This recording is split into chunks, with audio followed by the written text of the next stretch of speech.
A smile shone on my face, no wonder, as I sat looking at my beautiful young wife, Wendy. A 27-year-old beautiful woman, average height, slender. No doubt about it, she was gorgeous. So why do I smile when she cries, you ask? Well, I'll answer you. I was smiling because she was crying, and I'd love to explain to you exactly why. Listen carefully. It all started less than 6 months ago, or at least that's when I first felt the winds of change. Wendy and I were living in North London, where I was working for a local firm of solicitors, having recently been promoted to partner. Ashley Burks and Scrummings. Old man Scrammings was about to retire, and Ashley and Burks were long gone. There were 3 other partners, and they, like me, were waiting for Scrummings to leave so we could move into the 20th century. How long it would take to move into the 21st, one could only guess. Yes, our firm was, to put it mildly, a traditional old-fashioned enterprise. Wendy and I were very happy together. We had a nice house, 2 new cars, a Jaguar and a Porsche, and a membership in the local country club. Sex life was good. No, it was very good, and after 7 years of marriage it seemed frequent enough for me. So there was nothing wrong with it? Wrong, although I didn't know that until Thursday night. Derek, Wendy said to me as we finished the last drops of wine, don't you ever feel like we need a little more variety? Why? I replied, picking up the empty bottle.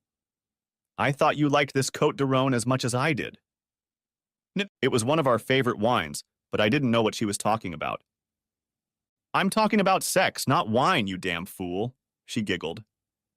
Now that was really the last thing I expected. What's wrong with our sex life? I managed to ask as my initial shock subsided. Oh, I don't know, Derek, she replied thoughtfully. Sometimes I just wonder. Having gotten me this far, she refused to talk about it further that evening and left me pondering. In fact, at that moment, I thought she sounded quite promising. 2 nights later, she took it up again. But this time, we really got down to it. Have you ever thought about making love to another woman? Asked Wendy dreamily. Yes. That was all I said, and of course it was true. But the real reason for my brevity was that I didn't want to distract her from what she was doing. Anyone in particular? Your friend Gail is Mick's wife, Halle Berry. I could go on. But that's certainly not what I meant. Well, maybe I meant it, and maybe I didn't. But we were just kidding, right? What about if you really could? She continued. Of course not Halle Berry, but Gail is a real tightwad. But what if you could? I suddenly came to my senses a little. What was my wife implying? You mean Mick's wife? I asked incredulously. Now that was a thought. God, what a thought. And if you'd seen Mick's wife, you'd know what I mean. This was getting very interesting. No, silly, Wendy laughed, ruining my fantasy. I don't mean anyone in particular, just if the opportunity arises. Damn it, what was my sweet, previously sweet wife getting at? Was she dreaming of a threesome or something? Me, her, and who knows what magnificent creature. Bloody hell, too bad about Mick's wife, but let's go with the flow. Anyone in mind? I asked as casually as possible, trying desperately to cross Mick's wife's legs out of my imagination. Not really, she replied. Maybe a couple we could swap with or something. I was so engrossed in my daydreams that I almost didn't pay attention to her words.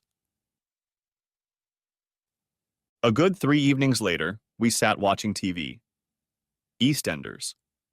She liked it, but I wasn't so sure. Truth be told, I wasn't really focused. Have you thought about it? She asked suddenly. I think Ricky will get the girl, I replied, trying to remember what was happening on the screen in front of us. No, silly, she giggled. Not that program. It's about spending time together, us and another couple. What do you call it? Well, if that's what you really want, she said quite seriously. I might think about it. Maybe, but I'm not too sure. Wait a minute. Who's leading whom? Where did you get these ideas, Wendy? I asked.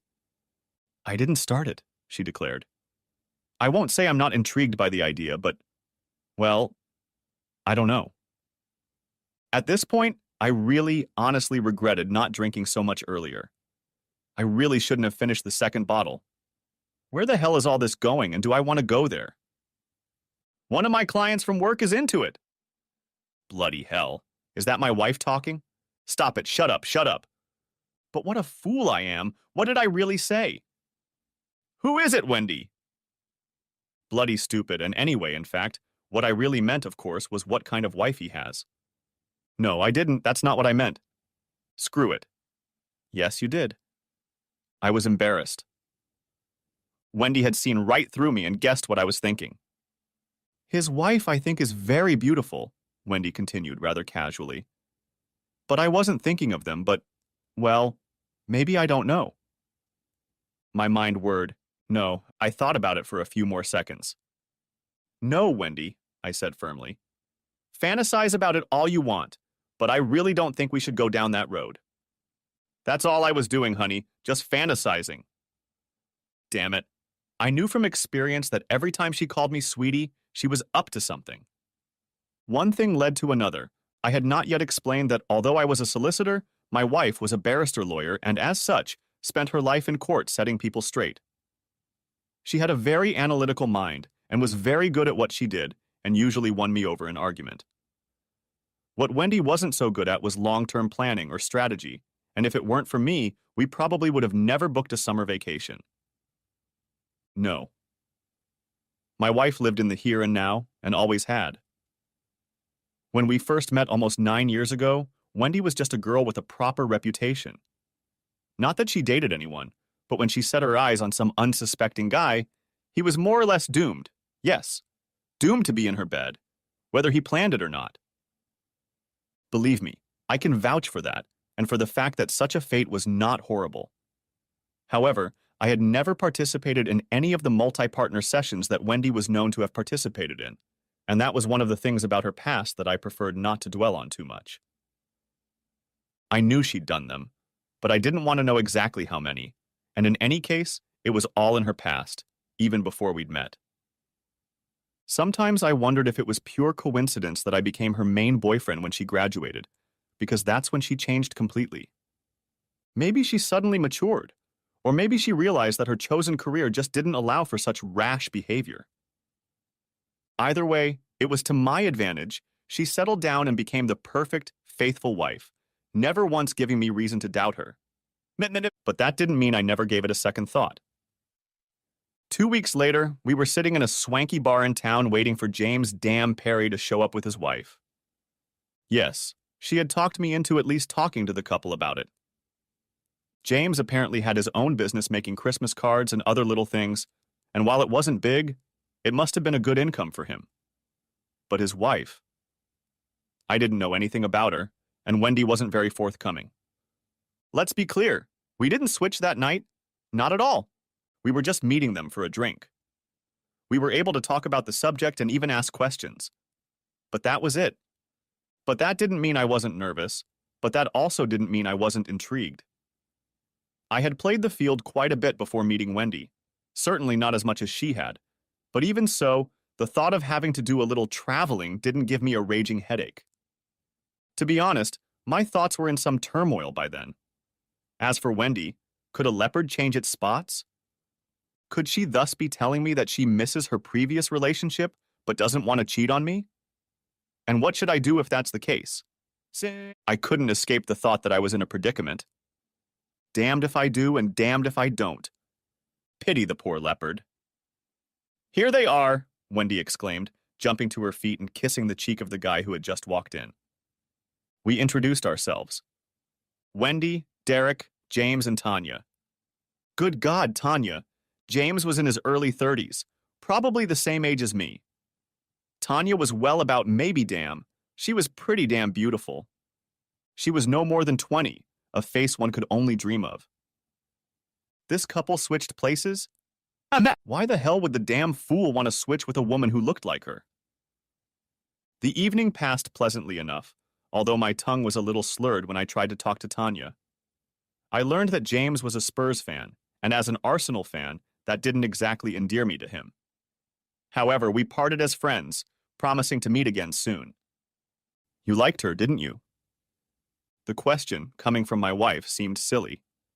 It wasn't that I hadn't noticed the communication between her and James.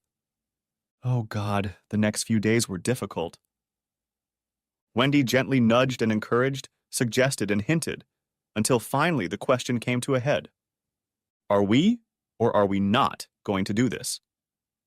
No, was my answer, as tempting as the delightful Tanya was. Okay, she replied. Forget it. But she didn't, and frankly, neither did I. The following Tuesday, we sat in the same bar waiting for the same beautiful couple. Nothing had been decided, but the possibility, however vague, still existed. We agreed to take our time. Talk, explore, ask questions, walk away and think about it. Whatever. In my mind, it was just another meeting, though I admit I was tempted. When I saw Tanya again, I was very tempted indeed. She had long, dark, shiny hair, big, dark, dreamy brown eyes, and a cute, upturned nose. Tanya was about 5 feet 3 inches tall, and her gorgeous, half-Asian looks could have been modeled for a magazine. I hadn't paid much attention to James the first time we met, and it was only this time that I realized how attractive he could be to a woman like my wife. A little taller than me, a little broader in the shoulders than me, and probably some women would find him a little more attractive than me. Bastard. If he thought he was going to get into my wife's pants, he had other things on his mind. We had a second drink, then a third, and I began to relax and feel more and more comfortable talking to the delightful Tanya. I heard my wife giggling and looked at the other couple, noting with surprise how close they were sitting to each other and how cozy they felt. I considered saying something to them, but it seemed a little rude, since they weren't doing anything that I would complain about if any other friend were in their shoes. A few more minutes passed, and Tanya nonchalantly put her hand on my leg, telling me some story about her time at school. Quite an innocent gesture, except that her hand was actually more than halfway up my thigh. I liked that a lot. I sure as hell liked it. But the pounding of my heart and the dryness in my throat warned me to be careful. I looked back at the other two to see if Wendy had noticed. I didn't feel like asking Tanya to remove her hand, but I didn't want to encourage the other two either. And I didn't need to.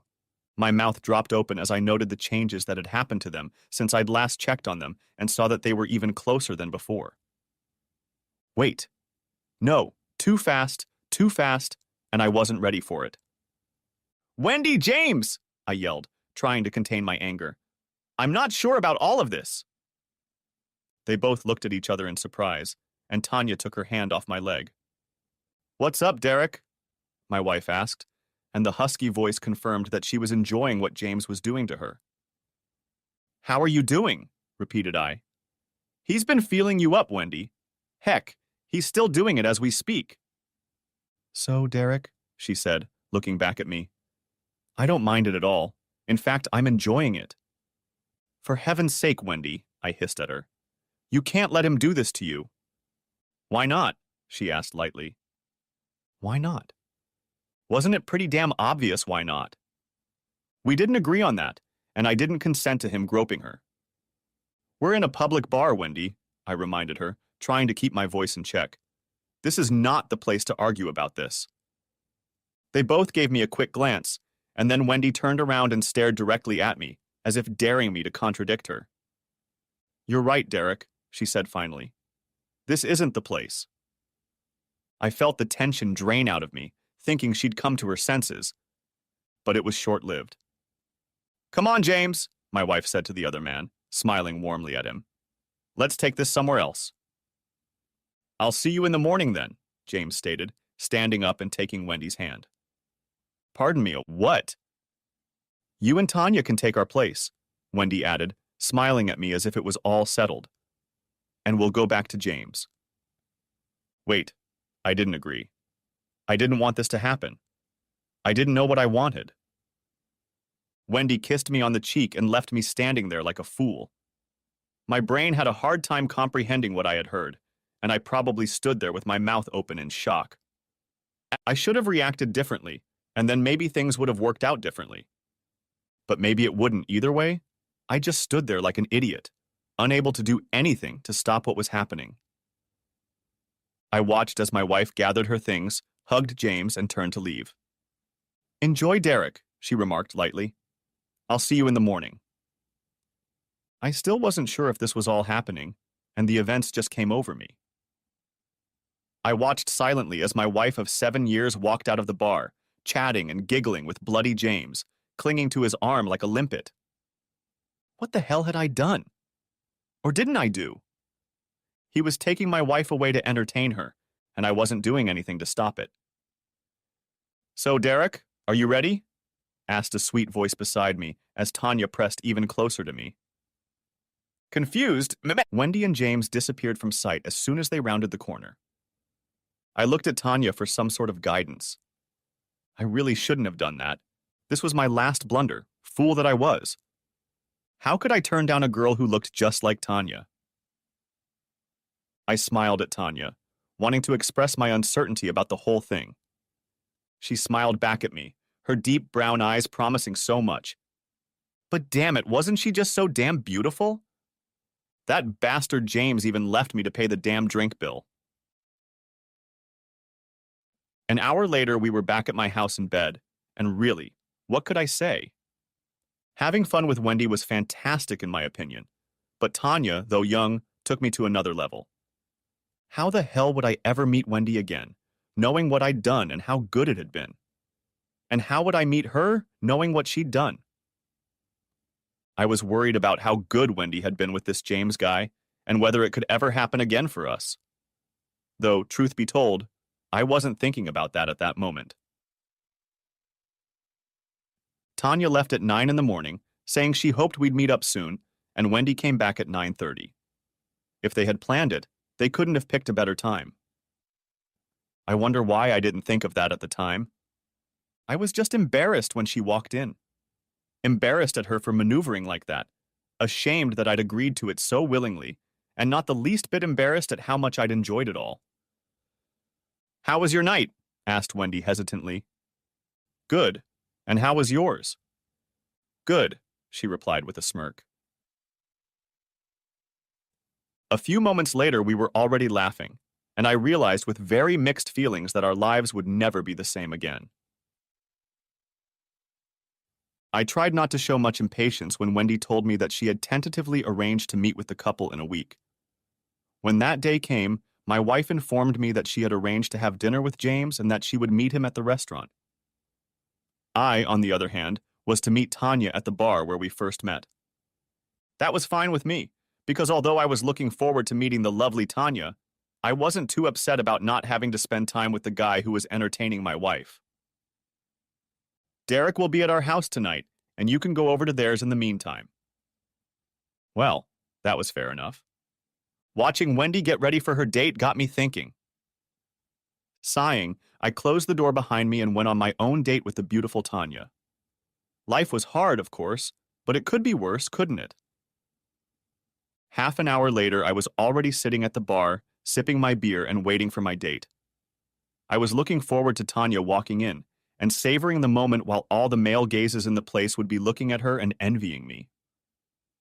I wondered what tight creation she would be wearing that evening, and anticipated taking it off a little later. I had to admit that after 7 years of marriage, dating another beautiful girl was exciting. The time for our meeting came and went. Another half hour passed and I was starting to get anxious.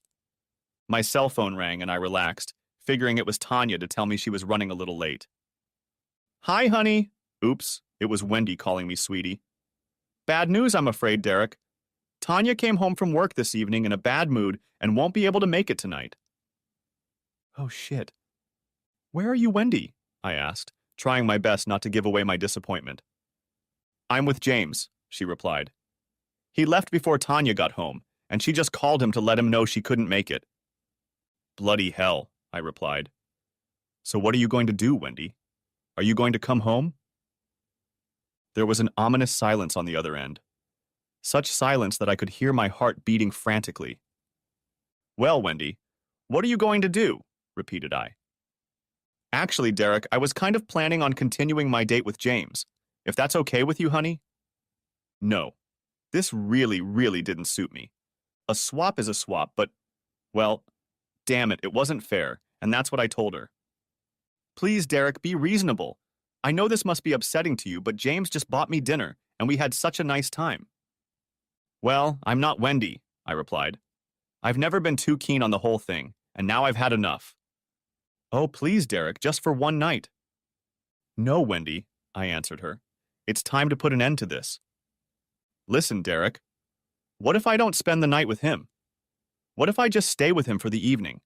I can't just up and leave him. I hadn't thought the question through too well, and what she said was reasonable. I suppose she should have at least stayed and finished her meal. Okay, I replied reluctantly, but I expect you home by 11. Come on, Derek. I was thinking 2 or 3 hours. No way, Wendy. How about 1 o'clock then? She suggested.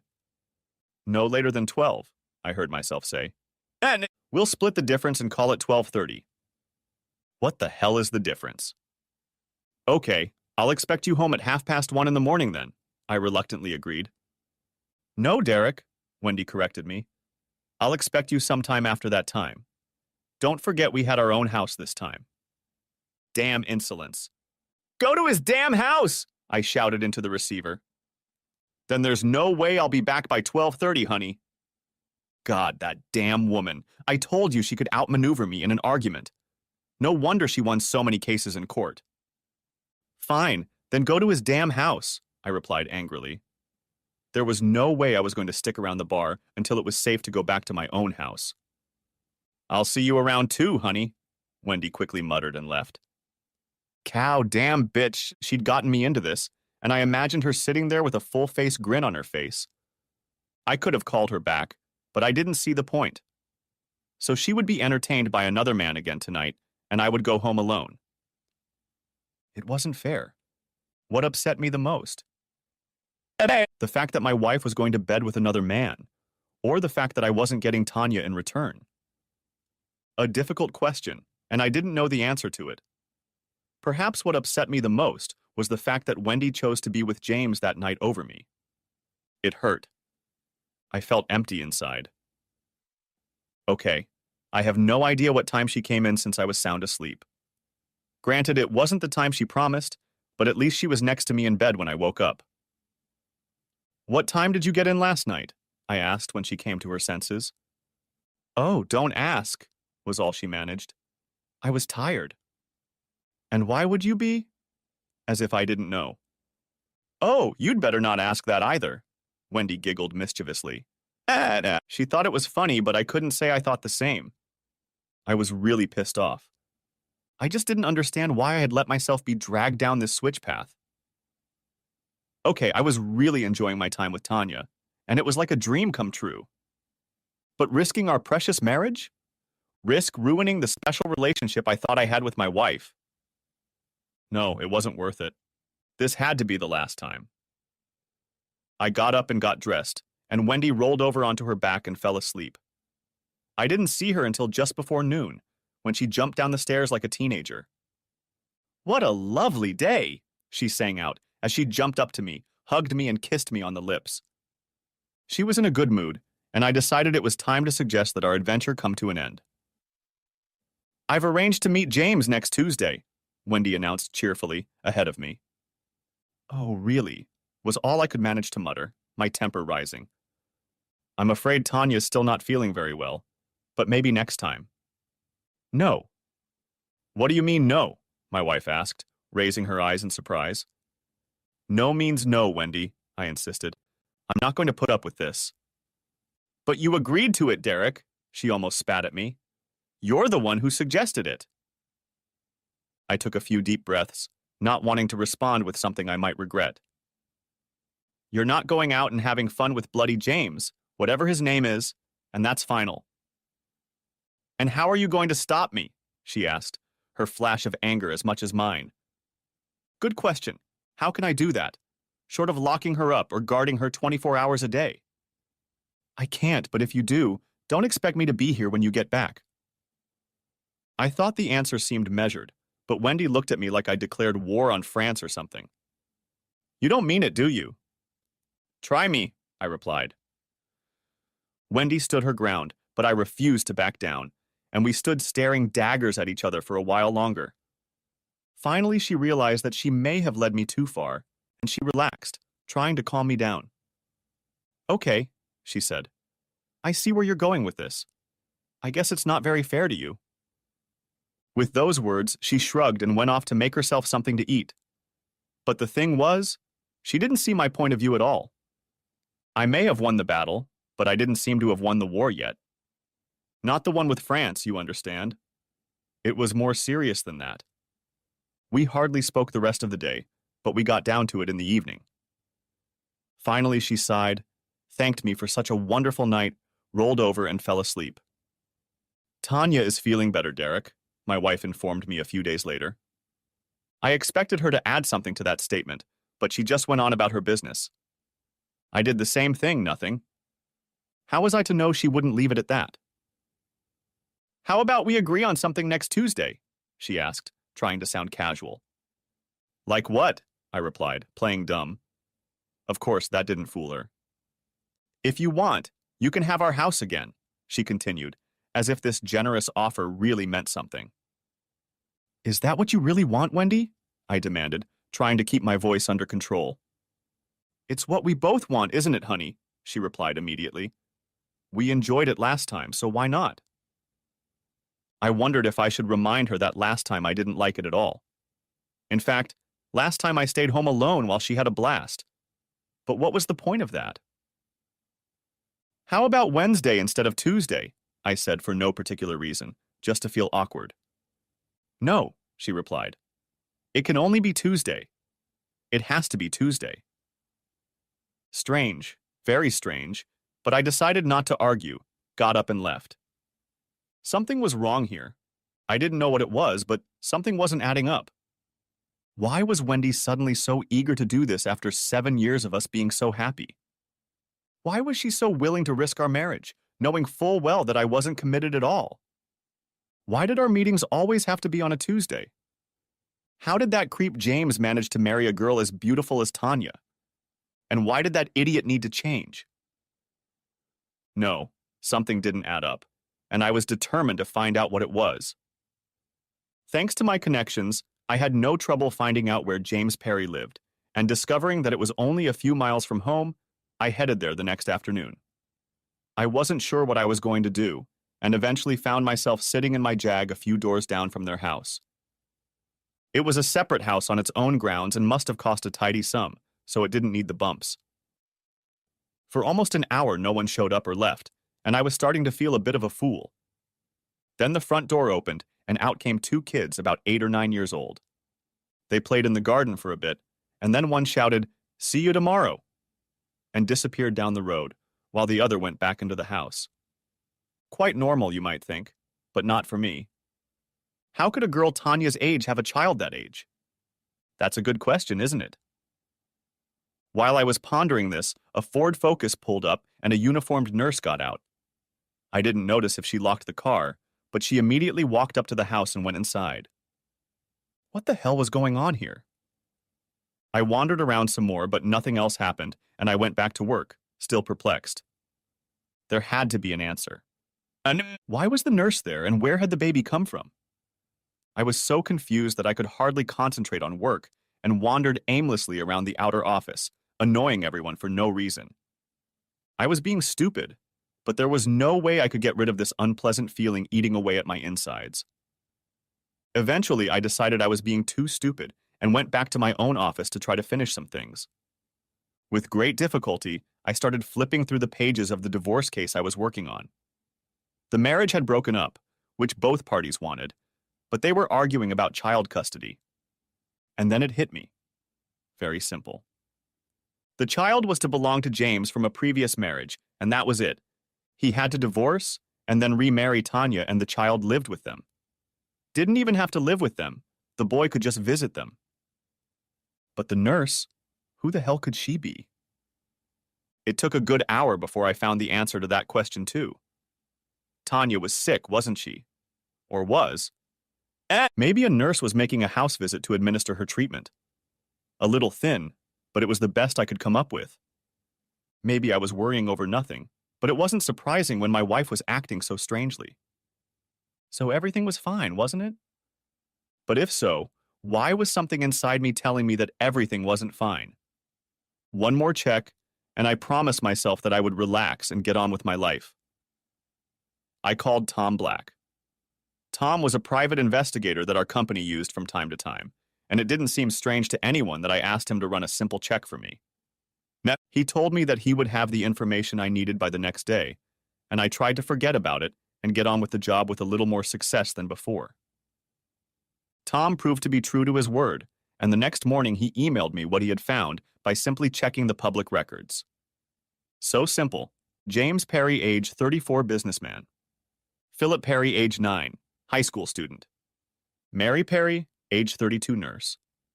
And that's it. Everyone who was registered at that address. Bloody hell. What happened to Tanya?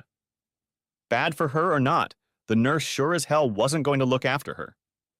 The bloody nurse lived there, and she was James's wife. Bloody hell. By Tuesday evening, my head was spinning, and I couldn't come to any reasonable conclusion. Several times I thought about telling Wendy what I had found out, but if there was a reasonable explanation for it, I would look like a fool in everyone's eyes. Besides, the trust between us was already somewhat eroded, and if she found out that I was checking up on her, it could be the last straw. No, I decided to go on a date and see what I could find out from Tanya herself before finding out about Wendy. I couldn't think of any other way to handle this. Provided, of course, that Tanya showed up, but the way things were shaping up, that wasn't too likely. Hey, Derek. Good to see you again. I looked up, and there, with her hand on her hip, stood Tanya, probably even more stunning than I remembered her. I quickly looked around the bar and noticed the envious looks of all the other guys in the bar, and at least at that moment I felt great. She looked beautiful and gifted me with a smile that melted my heart. It was those eyes. No, it was her smile. Hell, it was all of her. She was a dream come true. She was a little surprised when I suggested we stay for a bite to eat, but readily agreed, and we went to the table I'd ordered. I had a few questions to ask, and I wanted answers before this evening dragged on. Who are you? I asked once we were seated. Tanya, she laughed. After our last night together, surely you haven't forgotten me. Yes, Tanya, I continued. I know your name, but you're certainly not James Perry's wife, are you? Tanya lost her smile, lowered her confident gaze, and visibly swallowed. I really caught her off guard with that comment. What do you mean, Derek? That was all she managed. Pretty weak. I mean, Tanya, if that's really your name, how come that bastard James is swapping you for my wife, even though you're not even married to him? Gotcha, Tanya tried to smirk, but seeing the look on my face decided against it. She looked around to see if she could slip away, but I positioned her so that she was trapped. I guess I'd better come clean, she suggested nervously at last. That's better, I replied, and waited to see what the hell was going on. Was Tanya his girlfriend? Maybe his sister-in-law? Their neighbor? I had no idea. Listen, Derek, she began. You're a really nice guy, and I'm sorry I fooled you a little bit. I nodded and waited for her to continue while she took a huge breath. They paid me to do it, Tanya finally muttered. They paid you, I almost shouted at her. They paid you to go out with me. To have fun with me. What kind of woman are you, for heaven's sake? The kind of woman who gets paid to have fun with strange men, she whispered back, tears in her eyes. I'm sorry, Derek. Really sorry. Oh, shit. Now she caught my eye. You're a bloodthirsty prostitute, I shouted at her, forgetting we were in a public place. Not so loud, please, Derek, Tanya begged me, looking around with a frightened expression on her face. I prefer escort to prostitute, but it's really the same thing. Suddenly, it was as if it hit me. James had paid that damn prostitute to play the part of his wife so he could entertain mine. What a bastard! What the hell is Wendy going to say when she finds out what he did? I demanded. Stupid question. I was still not thinking straight. This was even worse than I thought. I think she already knows everything, Derek, Tanya told me uncertainly. She's the one who called me to arrange a time. Oh no, there must be some mistake, of course. But I knew right away that it wasn't. I hope she wasn't the one who paid you, I muttered pathetically, unable to find anything else to say. No, Derek, Tanya tried to assure me. It was the guys who paid both times. I was so damn upset I almost missed her words, and when I looked up at her, she had her hand over her mouth, realizing her mistake. She'd missed something else. Guys, I asked. Do you mean guys in the plural? Tanya just nodded, keeping her mouth shut. I took a slow, deep breath to calm myself down before I did something I would regret later.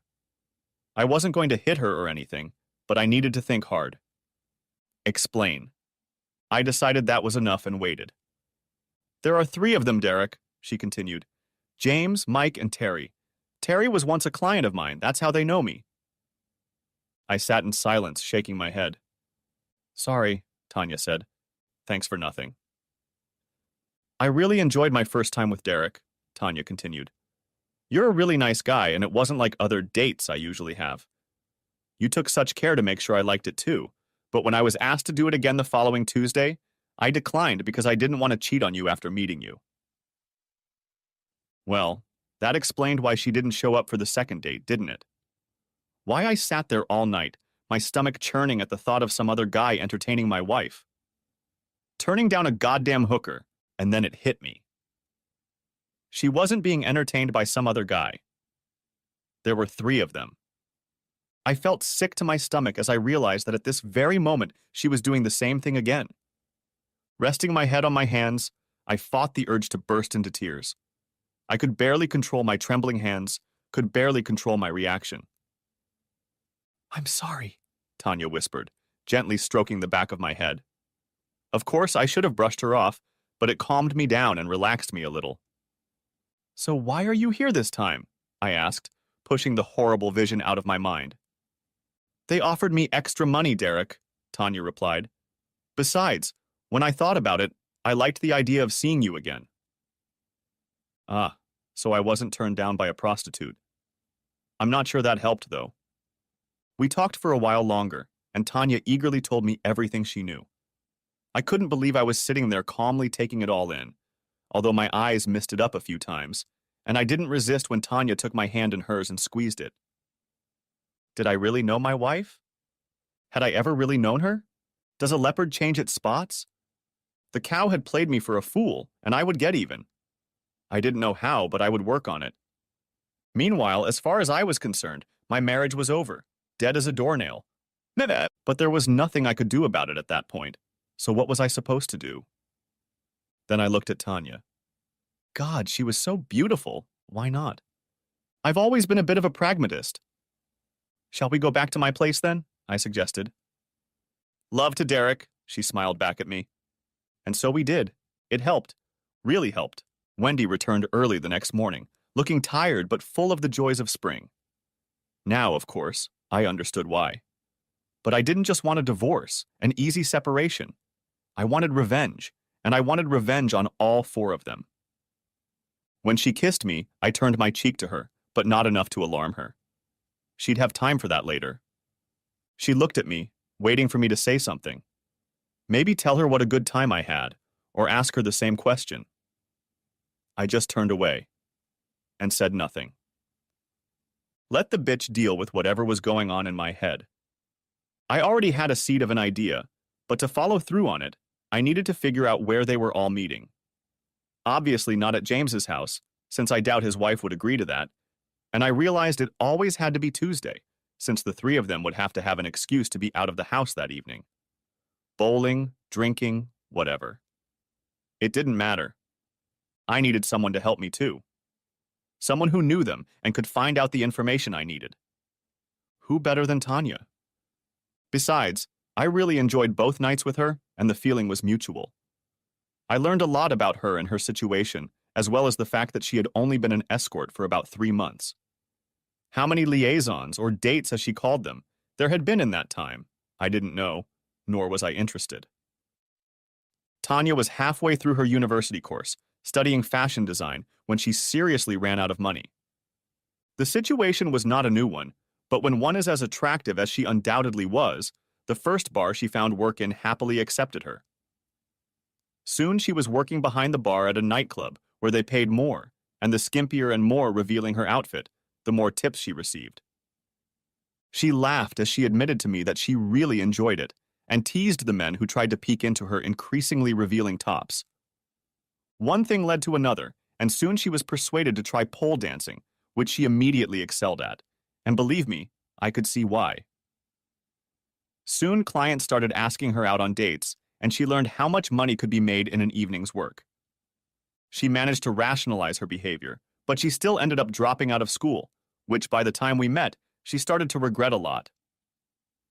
So, it was just the two of us, and as we parted, Tanya asked when we could get together again, and payment was out of the question. I wondered if I was on the verge of jumping from the frying pan into the fire. Tanya was happy to help me, and within a couple days, I knew that the four of them, Wendy and her three lovers, were meeting on Tuesdays at the Paramore Hotel on the other side of town. At least her lovers weren't skinheads, since that hotel was the most expensive for miles. Though the cost of hiring Tanya should have told me that by now. Not only that, I even knew the room number they always used, and that it was a corner room on the second floor next to the fire escape. Perhaps they were counting on me rushing in and confronting them and leaving them an escape route. That didn't happen, but that didn't mean they weren't in for a surprise, and I could hardly wait until the following Tuesday. I wouldn't need Tanya that night for what I had planned, so I simply told Wendy I was going out of town on business. "What are you going to do, honey, while I'm gone?" I asked innocently. "Oh, I'll probably stay home," she replied. "Or maybe go to a movie with one of the girls from work." "Oh yeah, you bet." The look in that bitch's eyes said otherwise. At 8:30, I was in the lobby of the Paramore Hotel, with a newspaper in hand in case I needed to hide. I was on my second mug of beer when I noticed Wendy walking down to the big spiral staircase in high heels, wearing a fashionable short tight skirt, an expensive blouse, and, as far as I could make out, little else. Very classy, I have to say she did look good, and a lump formed in my throat at the thought of how she was tricking me. About how she had been deceiving me for an unknown amount of time. If everything went according to plan this night, it was unlikely we'd ever sleep in the same bed again, and I regretted for a moment that we'd made so little love in the past few weeks. Oh well. "Wendy," I heard someone call, turned around and smiled radiantly at some guy I'd never seen before. I guessed it had to be either Mike or Terry. "Hi, Terry," Wendy echoed, confirming my thoughts. "Aren't Mike and James with you?" "They're already there," he reported, lowering his voice as he walked over to her. He then took her in his arms and pulled her to him. "Just entertainment, right? If it was only entertainment, I'd like to see what affection is. If there was anything left in my heart, it would burst." My eyes were far from the only ones following them as she walked with him, girlishly giggling at something he said. I think most of the men watching couldn't help but feel a surge of jealousy, knowing full well what they were about to do. I, on the other hand, felt an emptiness in my stomach. Cow bitch, my goddamn cheating wife. However, there were other eyes that I hoped were watching this affectionate embrace, though no matter how much I looked around, I couldn't tell who it might have been. Another 10 minutes passed and they gave the game away, even if I was the only one who noticed it. Three men, all of somewhat large build, pulled away from their seats and walked up to the front desk. They were joined by a woman who came from the other side and seemed to be in charge of the place. I watched carefully over the newspaper as the woman showed the pretty girl behind the counter something she pulled out of her jacket, and the girl looked startled. The woman said a few words, and the pretty girl disappeared through the doorway behind the counter, only to return almost immediately with an older man of a very respectable appearance. The manager, perhaps? Or his number two. A few more words, and the manager, quite obviously, handed over the key and nodded to the woman. For me, this was all playing out before my eyes, though I highly doubt anyone else in the hotel noticed what kind of game was being played. It was only when two uniformed police officers appeared outside and positioned themselves at the entrance that a few people looked up. But even then, their interest didn't last long. They hadn't realized that their interest would skyrocket. Even I hadn't realized how much it would skyrocket. The four plainclothes policemen walked leisurely toward the front staircase, trying not to attract unnecessary attention. They climbed the steps easily and disappeared from sight. I sat there holding my breath, wondering how this was going to turn out, wondering if I'd gone too far or if I'd get in trouble myself. Then silence. Then commotion. The police received information that parties were being held regularly at the hotel and that prostitution was also involved. The cops were particularly interested in the names of two of the participants, one of whom in particular was not a great friend of theirs. Who exactly called the police, I honestly don't know, although I must confess that I knew in advance what it would be about. It's convenient to be a lawyer and have connections in such low circles. I enjoyed watching my cheating wife being led through the hotel, hopefully handcuffed and under arrest. Although I realized that I would be lucky if this wish came true, and that any charges were unlikely to be sustained, it was her humiliation that I craved as revenge. I really wanted to confront her about her infidelity. Of course, it didn't work out that way. It doesn't work that way.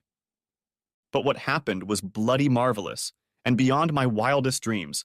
Unbeknownst to me, or Tanya, or anyone else, they had rented not one room, but two.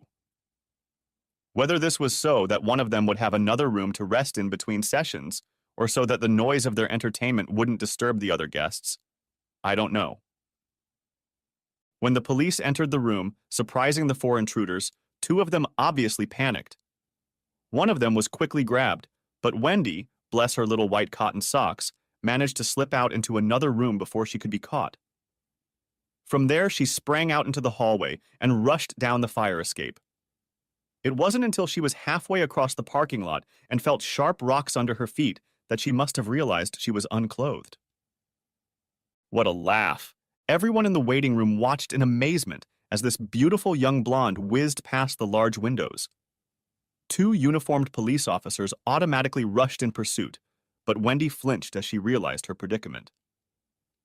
I couldn't help but smile as I watched my traitorous wife being led back to the hotel, her hands cuffed together, while her captors made no effort to cover her modesty. She lowered her head in shame and embarrassment, unable to cover her body, and visibly flinched at the flashes as various members of the public took the opportunity to photograph this incredible, almost unbelievable scene. Thanks to whoever invented the cell phone camera. Wendy walked past me, no more than 10 feet away, so distraught that she was completely oblivious to my presence, and burst into tears. It was time for me to disappear. Never in my wildest dreams did I expect things to work out so well. Upstairs.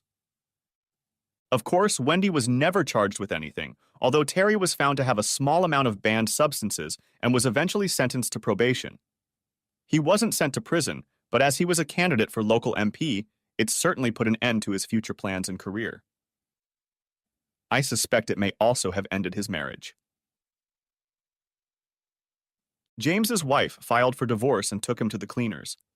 It seems he was the junior in the scheme, who was bought by the other two to do the dirty work of cheating me out of my face. I'll say no more. But turns out Mike was probably the ringleader. Turns out he and Wendy had probably been having an affair for months. He was the one who introduced two of his buddies to Wendy, and he was the one who got the idea to trick me into sharing my wife with them. And how did that work out for him, you're probably wondering? Well, Mike, that is, District Judge Michael St. John Milesworth, came out of it pretty badly.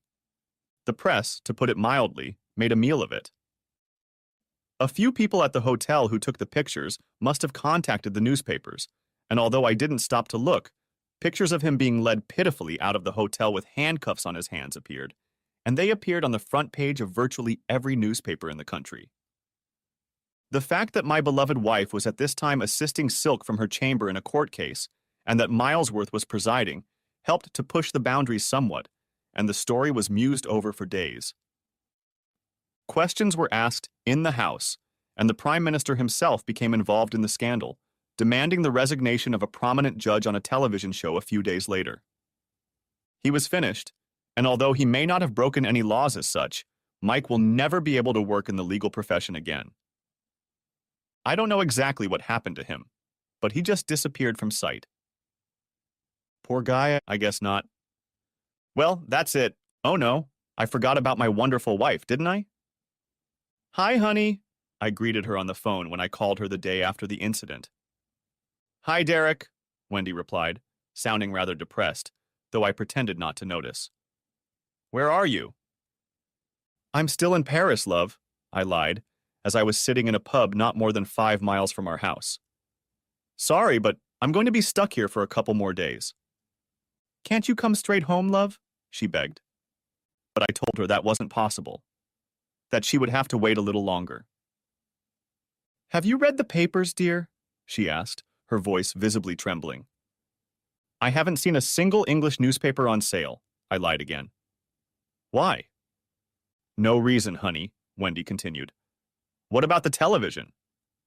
No, Wendy, I continued to tease her. I've been too busy. Why did something interesting happen at home? No, Derek, nothing special. Well, Well, could you please come straight home? Please, honey, we need to talk. As soon as I finish what I came for, honey, I promised.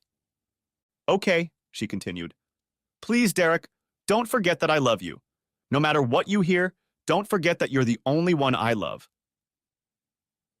I sensed that Wendy was close to tears, but I preferred to pretend I hadn't noticed. I did, however, catch her odd remark. Well, if you love me so much, honey, don't be tempted to get together with that scumbag James while I'm gone, okay? All that was heard on the other end of the wire was some kind of gasping sound. I really wanted to talk to you before I left, honey, I continued. I really don't like the business you've gotten us into, and I think we should stop before it ruins our marriage. Okay, she muttered back. If that's what you want. I never said it, but I was really worried that you might be tempted to continue your relationship with Wendy, and I just couldn't bear it. It would have been the end of our marriage. Oh, Derek, she exclaimed, and this time I heard her sobbing. Love you, Wendy. I ended our little conversation with a promise I had no intention of keeping. I'll see you in a couple days when I get back. A sob was heard, which I chose to ignore. I sat for a few moments, reflecting on our conversation, then picked up my pint and took a sip. Unable to resist, I reached for the newspaper I'd been reading before I'd called Wendy. On the front page was a fairly clear picture of my wife, tears streaming down her face as the police officers led her through the hotel lobby. As I said, the paper ran for several days, and for most of the week my wife's picture was scattered everywhere. As soon as one publication took the risk of omitting a discrete star, all the others followed, and this gave them an incentive to publish the entire series of photos again. Someone even managed to capture her as she whizzed across the parking lot, with no clothes on. The internet people made a meal out of it. I believe she got an offer from Playboy to pose, but then again, it could have just been a fairy tale, and I never got confirmation as we never met again for a friendly chat. Of course, she lost her job and became a paralegal at some obscure firm of lawyers up north. I finalized our divorce myself, and that's when I saw her crying in court as the judge, not Mike of course, but Mike, tore her apart. The ruling was not in her favor. Well, that's the end of my little story, which I hope you enjoyed. I have to go now because I have a hot date with a very attractive girl who is about to graduate from university with a degree in fashion design. She is said to have a great future in the industry and has long since left her other career. Whether Tanya and I will work out in the long run, no one knows. I certainly hope so. I'm a glutton, though. The end. Thanks for watching. I hope you enjoyed it, so subscribe to my channel and watch the next video.